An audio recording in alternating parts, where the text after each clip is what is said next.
O Senhor esteja convosco. Ele está no meio de nós. Proclamação do Evangelho de Jesus Cristo, segundo João. Glória a vós, Senhor.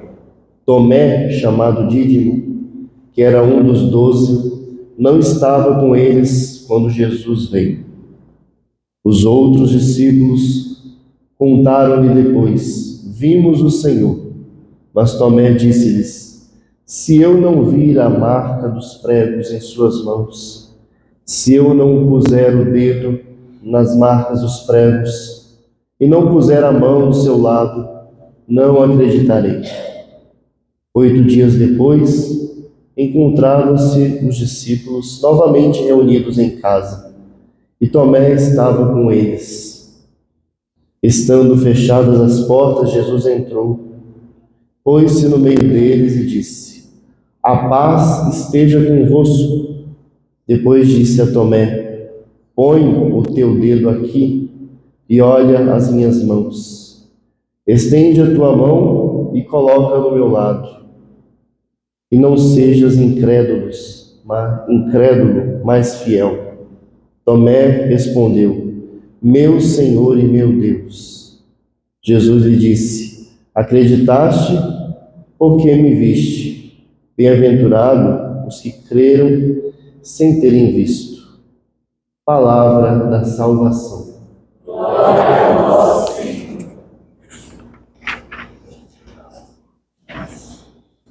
Primeira leitura de Efésios, capítulo 2. Começa dizendo: irmãos, já não sois mais estrangeiros nem imigrantes, mas concidadãos do céu. O tema central da carta de São Paulo aos Efésios é o desígnio de Deus fixado desde toda a eternidade, ocultado por séculos, realizado em Jesus Cristo, revelado aos apóstolos e desenvolvido pela Igreja. E que desígnio é esse que Deus tem? Que desígnio que Deus tem desde toda a eternidade? Tornar toda a humanidade concidadãos dos santos, quer dizer, da mesma cidade, da cidade dos santos. Regenerar a humanidade que foi desfigurada pelo mal, pelo pecado, pela corrupção e trazer a sua forma original. A nossa forma original é a santidade. Mas nem todos podem ser santos, ou melhor, nem todo mundo vai conseguir ser santo e fazer parte da família de Deus. Porque, veja, São Paulo está dizendo: sois da família de Deus.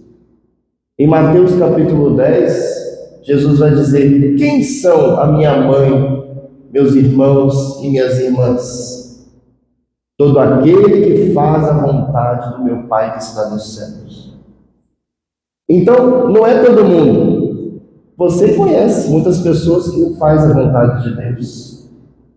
Portanto, queridos irmãos, nem todo mundo consegue.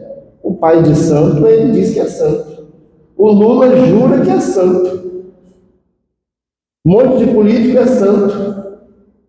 Não. Como pode ser santo e propagar, fazer apologia ao aborto?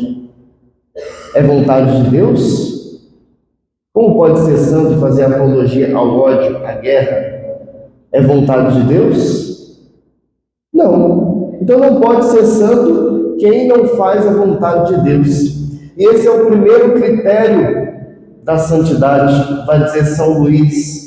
Vai dizer Santo Afonso de Ligório: a conformidade com a vontade de Deus, que inclusive Santo Afonso escreveu um tratado sobre a conformidade com a vontade de Deus. O primeiro critério para fazer parte da família de Deus, para ser concidadão dos santos, é a conformidade com a vontade de Deus.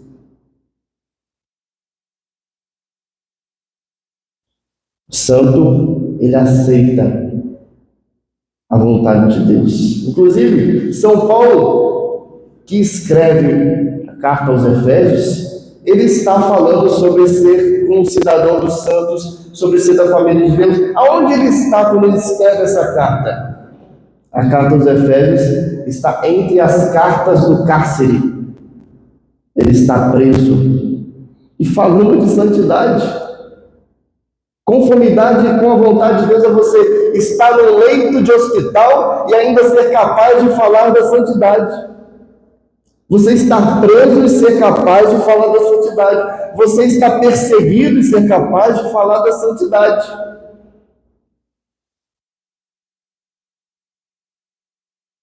O segundo critério da santidade, vai dizer São Paulo, os santos estão integrados no edifício espiritual. Você imagina aí um edifício, uma torre, que tem como fundamento os apóstolos, os profetas, e o próprio Jesus Cristo é a pedra fundamental da sua vida. Jesus Cristo é a pedra fundamental na vida daquele que pertence à família de Deus, daquele que é santo, daquele que é concidadão dos santos. Terceiro critério da santidade é o mesmo que ser virtuoso. O santo é virtuoso. O santo tem virtude. Então, se você quiser saber se você está no caminho da santidade, você precisa fazer uma autocrítica, é necessário fazer uma autocrítica. Se você tem virtudes, se você exercita as virtudes, você sabe pelo menos quais são as virtudes principais que a igreja nos ensina? As virtudes teologais, essas são dadas por Deus, nós não podemos adquirir por nós mesmos. Fé, caridade e esperança. Fé que Jesus provocou em Tomé hoje, que Jesus acendeu em Tomé, no momento que Tomé coloca a mão na sua chaga. A fé de Tomé cresceu de tal forma que Tomé foi tão perfeito na imitação da vida de Cristo. Tem aquele livro, A Imitação de Cristo, do Thomas Kempis. Ele foi tão perfeito em imitar Jesus Cristo que morreu também transpassado por uma lança. Até na morte ele quis ser igual ao Mestre. Tamanha a sua fé. Por isso as marcas que a vida vão deixando em você são para lembrar da vitória de Deus na nossa vida e também gerar fé nos nossos irmãos. Para que as pessoas vejam que você superou essas dificuldades que você está passando com fé, não com murmuração, não blasfemando, mas acreditando que Deus está contigo em todos os momentos. Mas tem as outras virtudes, a caridade, a esperança e as virtudes cardeais. Você sabe quais são as virtudes cardeais? Prudência, justiça, temperança, fortaleza. O santo precisa ter essas virtudes. Se você quiser fazer parte dessa cidade dos santos, da família de Deus, necessário é cultivar e exercitar a virtude dos santos na sua vida. Para que, assim como Tomé, sejamos perfeitos imitadores de Cristo. Louvado seja o nome do nosso Senhor Jesus Cristo. Para sempre.